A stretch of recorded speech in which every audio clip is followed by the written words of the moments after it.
wabarakatuh. Nah, kembali lagi ke channel saya.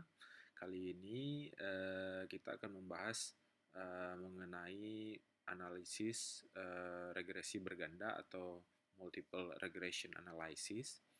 Nah, di mana variabel independen lebih dari satu untuk mempengaruhi variabel dependen. Ya, jadi ini adalah bagaimana pengaruh X1 dan seterusnya terhadap Y, gitu ya. Nah, contoh simpelnya seperti ini. Nah, ini multiple regression for cross section data. Maksudnya kita hanya membahas yang terkait dengan cross section data, bukan data time series, gitu ya. Nah, cocok untuk mungkin penelitian-penelitian yang menggunakan skala Likert, gitu ya. Nah, mungkin kita bisa mulai di sini. Ini ada X1, X2, bagaimana mereka mempengaruhi Y. Nah, itu konsep dasarnya gitu ya. Ini nggak harus dua, tapi bisa X1, X2, X3, X4, dan seterusnya. Ya. Nah, di sini ada data yang sudah tersedia. Ya, NORES ini maksudnya nomor ya, nomor responden. Tapi ini nggak harus nomor, bisa nama, Ali, dan sebagainya ya, seterusnya. Nah, ini ada Y, ini apa? Y, terus X1 dan X2-nya gitu ya. Nah, pertama-tama kita harus melihat dulu validitas dan reliabilitas data ya. Ini validitas ini ingin melihat bagaimana instrumen dapat mengukur apa yang seharusnya diukur gitu ya. Nah, kita coba dulu um, analisis correlate ya, correlate bivariat ya, masukkan aja semua. Oke kan. Nah, di sini lihat saja angkanya, ini ada 2 bintang atau 1 bintang ya. Nah, ini menandakan signifikansi juga ya, signifikan, signifikan, signifikan, signifikan di bawah 0,05 ya.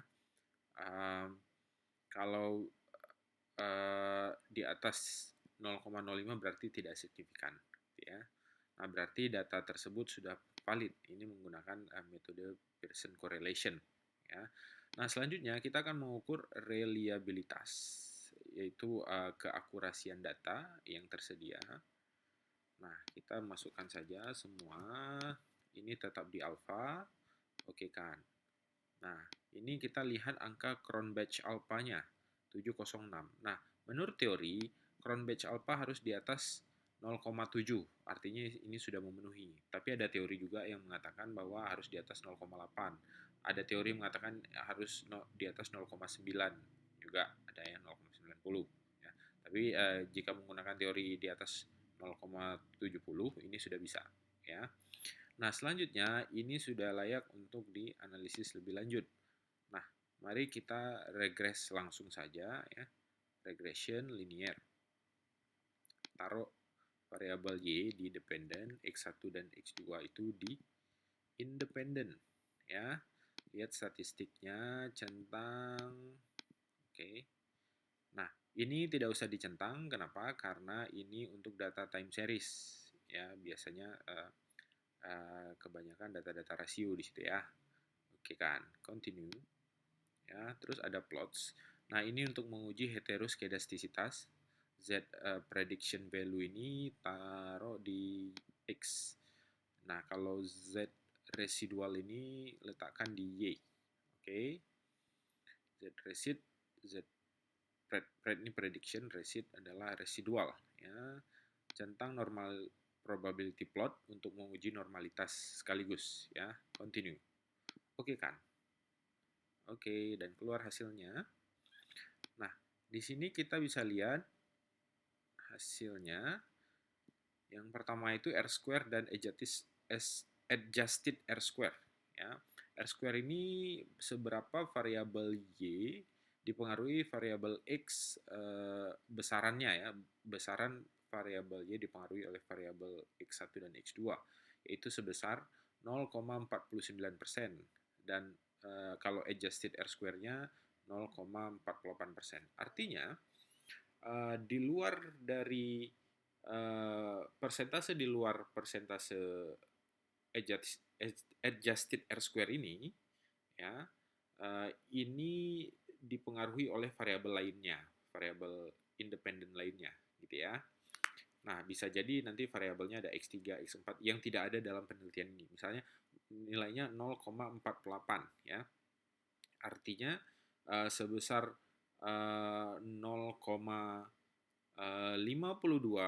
atau 52% lagi itu Y dipengaruhi oleh variabel lainnya di luar X1 dan X2 ya. Kita akan menggunakan nilai adjusted R square. Kenapa? Karena nilai ini sudah nilai yang disesuaikan dari nilai R square ya. Jadi nilai ini lebih lebih pasti gitu ya, adjusted R square. Nah, selanjutnya kita lihat ANOVA ya. Nah, di sini terlihat signifikan, artinya X1 dan X2 ini mempengaruhi secara sekaligus ya, secara simultan. Nah, kalau parsial dia mempengaruhi satu persatu. X1 mempengaruhi secara parsial, X2 mempengaruhi secara parsial. Tapi kalau X1 dan X2 mempengaruhi itu secara simultan. Ya, artinya secara simultan mereka berdua signifikan untuk mempengaruhi Y.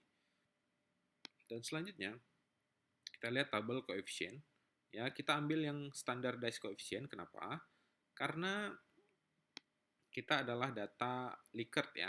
Kita tidak ada konstanta seperti data time series atau rasio ya. Kita hanya menggunakan data Likert sehingga kita mengambil standardized coefficient. Nah, dua-duanya berpengaruh.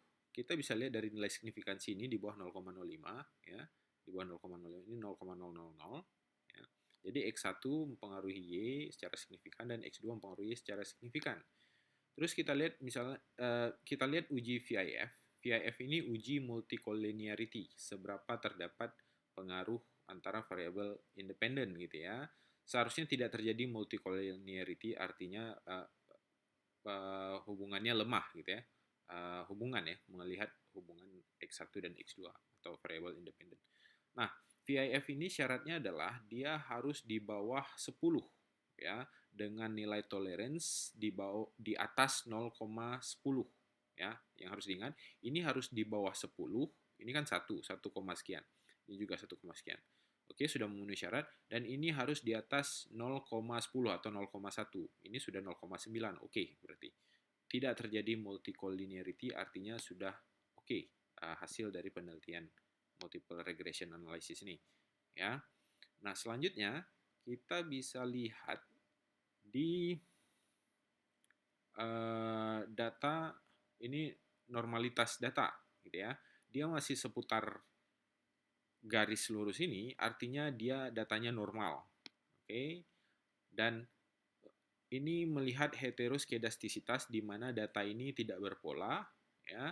Seharusnya memang tidak berpola, artinya tidak terjadi heteroskedastisitas di mana semakin besar prediksi hasil, semakin tidak memperbesar error ya. Jadi terkait dengan variannya gitu ya.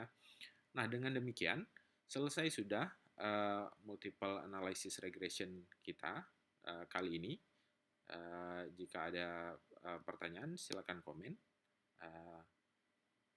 Sampai jumpa mungkin di video selanjutnya. Assalamualaikum warahmatullahi wabarakatuh.